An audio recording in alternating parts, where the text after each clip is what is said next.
Good evening, ladies and gentlemen. No trade today. Price never gave us an entry, it just took off. So I decided to recap the last successful trade we did on Friday and just take you through the mindset, the setup and the execution. So what we can see here really is Thursday and Friday. Generally I'd like to mark out things that retail traders would generally do, and that's mark out things like patterns, harmonic patterns, bat rat and everything else, rising channels, we can see on the screen, trend lines, support resistance. Those are typically where retail traders learn to trade on YouTube, and that's exactly why the banks look for those areas to induce trading, fake outs in the market, go the other way, suck up liquidity from retail traders, really to bolster bank profits. So we drew out the rising channel, we have the sessions marked out, and really what we're looking at is going into Friday. Just clarifying, the trade we took was during the New York Killzone, but why we took this trade really depends on what happened earlier in the day. Generally speaking, we hear and we learn from YouTube and all these gurus, don't trade the Tokyo session, it's heavily manipulated. Well, sure, I think the answer there really isn't Tokyo is heavily manipulated. The markets in general are heavily manipulated. I think Tokyo has lower volume, and also that's where a lot of strategy gets set. So really difficult to read the footprint in Tokyo, but Tokyo leads us through the rest of the day to the New York Killzone, which is where I trade. And I've built my system around that helped me pass phase 1, and I'm now into phase 2 of my funded account challenge. Why do I trade the New York Killzone? For me, it's where I live. I'm North America bound. Really, I would trade 2 sessions if I could. New York Killzone, first 2 hours of New York, or London Killzone, first 2 hours of London. Both very large volume, and both of them very good to trade, looking for liquidity traps, inducement, confirmation and entries. But for me, I have a day job like most of you watching, so staying up till 2:30 in the morning just doesn't work for me. As we go through the decision making process, a couple of things I want to point out. When retail traders look at this chart in this fashion, a couple of things that jump out at me, a couple of retail traps. One would be, and if you go down and stop trading on minute time frames, every single YouTuber tells you to micro trade with 2 pips profit and 4 pips profit and a stop loss just above the wick. Listen, you have spreads in your accounts, your challenge accounts, your prop firm accounts, whatever broker or platform you use, there are spreads. So depending on the pair you trade, the spreads get wider or less. The highest liquidity pairs have less spreads. Euro USD, cable, Kiwi generally is very volatile, and a combination. So I trade Kiwi CAD, Aussie CAD, and generally Aussie CAD's a bit better and Kiwi CAD has quite a wide spread. So if you're going to trade this pair, be aware, have a look on your broker, you'll see it visually, they'll represent it, and just give it some air. So on the lower time frame, you'd probably even look to trade this breakout because that's what you're taught. You would have lost, but really what I'm interested in showing, on this side we can see equal highs. Now what we learn with formations, patterns, etc., is equal highs really means double top formation, right? That's what we learn. So when we see a double top formation, the first instinct is to go short because that's what we're taught, right? Double top is a bearish pattern. In this case though, what you should be seeing and what smart money sees when you see equal highs really is liquidity, because so many retail traders go short. You would have some kind of an entry when it breaks the neckline somewhere over here, and you'd look to place your stop just above the swing high. Careful of spreads if you do that, and you would target some kind of ridiculous 2-to-1 risk reward.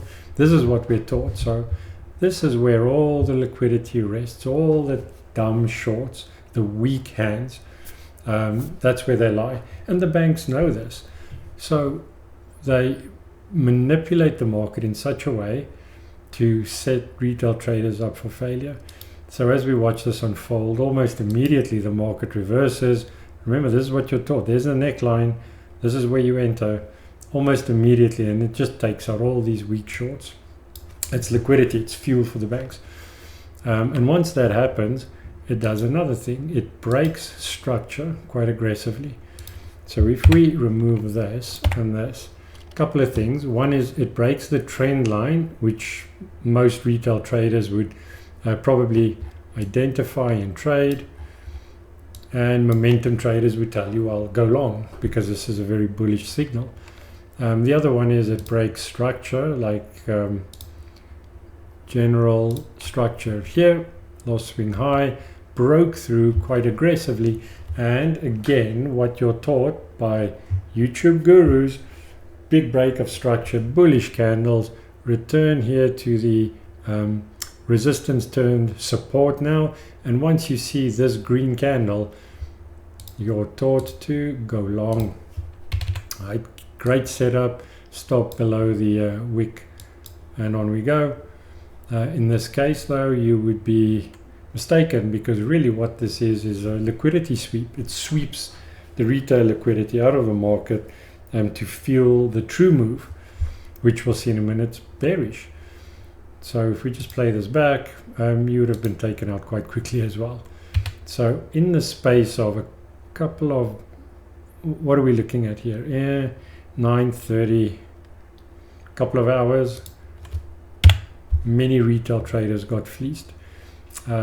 So when we remove all of this, and also remember, trend lines are just lines that represent connect points on charts. They don't do anything. What it does do is it focuses retail traders' attention in those areas, which gives it efficacy. So the more you believe it, the more true it becomes. In this case, we have this liquidity sweep. We let it develop, and at some point, it's going to turn back like so. And if we pause right there,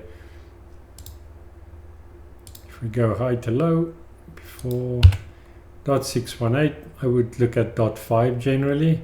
You would have gone into some drawdown here, but you would have gone into the trade if you were trading the session.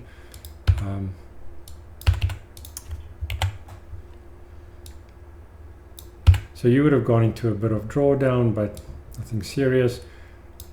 Right there would be your stop loss. Remember, the pair you trade would probably determine your stop loss placement.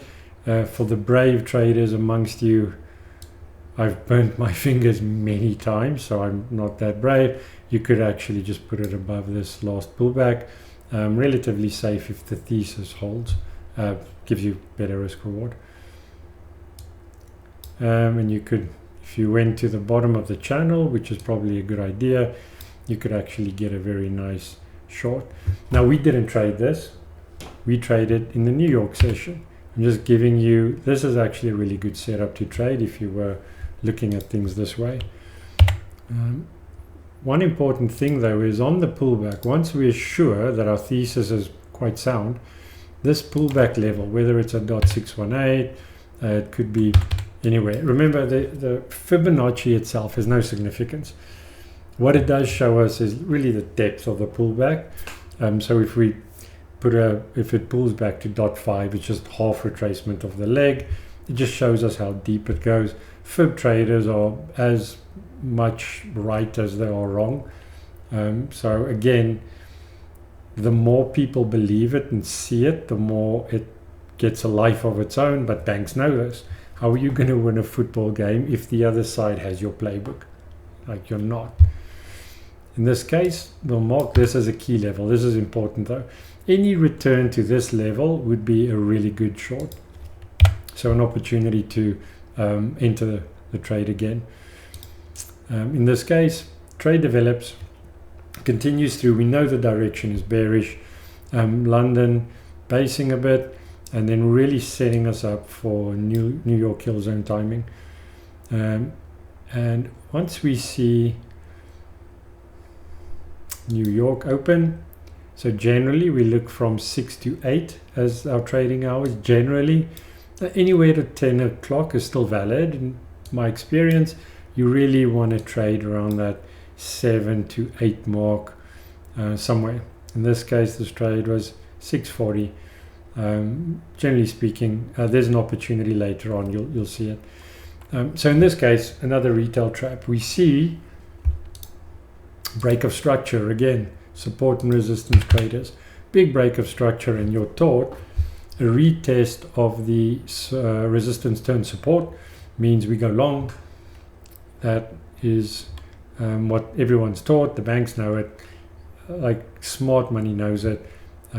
You would not go long here if you didn't want to light your money on fire.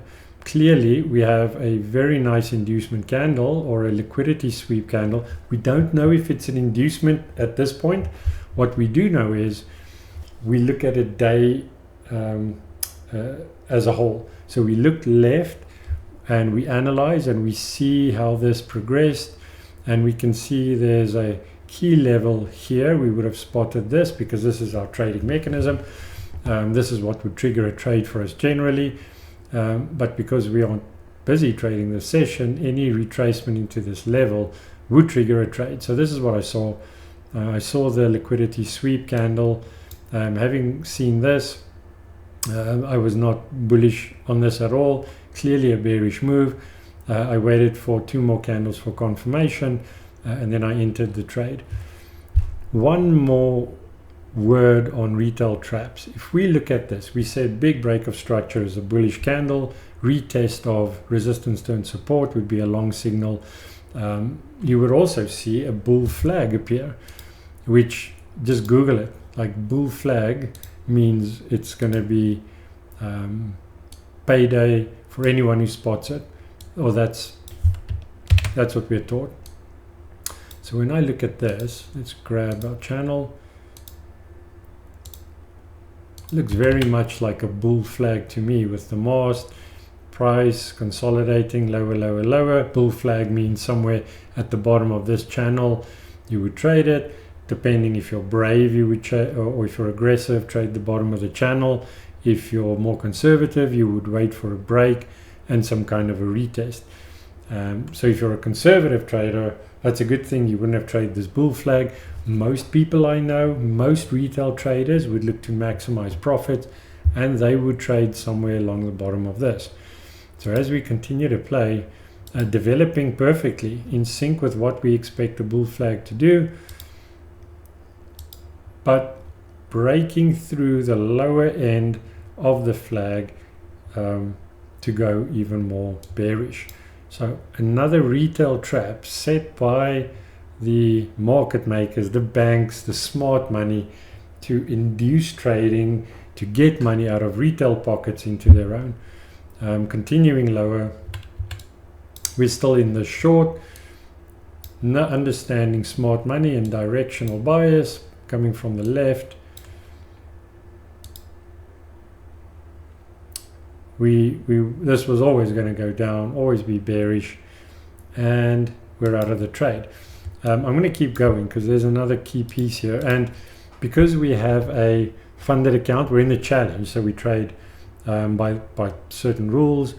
The account that I trade doesn't allow holding over a weekend, and also there's some complexity around market open and close, 3 p.m. Mountain Time. So we'll deal with that on a different episode. So you really want to be out of a trade. If you're a funded account challenge taker, or you have a funded account, which is great for you, you really want to be out of the market over that market open and close period. For me, it's 3 p.m. Mountain. But just another retail trap. As we look further and we wait for this to develop, the big part of this is just being patient, honestly. The biggest learning curve is understanding that patience is king. So this would continue to develop, and what we would see is a very bearish formation. Now, a lot of people would look at this, they would look at these long wicks, and they would say this is bullish, this is a bullish move. But that's not true. This is a very bearish formation. You've got a descending triangle situation happening and a break of structure. And this happened on Monday. Still in Friday. As soon as we hit Monday, there we go. Sunday and then Monday. But we don't trade Sundays. There you have it. Analysis of the market left to right, understanding retail traps, inducement, confirmation, change of character, pullback. Entry is key during those high liquidity periods. Hope you enjoyed this video. We'll see you on the next one.